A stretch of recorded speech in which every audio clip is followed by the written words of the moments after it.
Jassy, এই শীতকাল বলে আমরা ওই দিকে জানলাটা একদম খুলতাম না। তা আজকে একটু এখন ঠান্ডাকাল কমে গেছে বলে একটু হাওয়া বাতাসও কম দিচ্ছে, একটু গরম গরম পড়েছে বলে জানলাটা খুলেছিলাম সকালে, বুঝলি? ও বাবা, খুলে যা দেখলাম, পুরো বিগ সারপ্রাইজ। কি গো? তুইও খোল, তুইও দেখতে পাবি। ওরে বাস!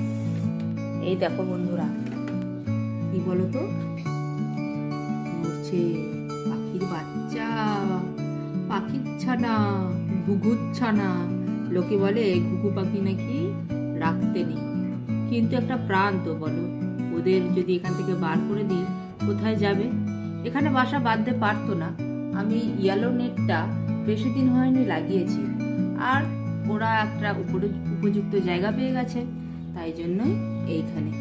মা পাখিটা বোধহয় গেছে খাবার আনতে, সেই সুযোগে তোমাদের দেখিয়ে দিলাম, না হলে এমনভাবে রেগে মেগে তাকায়, বাপরে বাপ। একদিন রেগে মেগে তো আমার ঘরেই ঢুকে গেল, আর চারিদিকে পটি করে একদম নোংরা করে দিয়েছিল।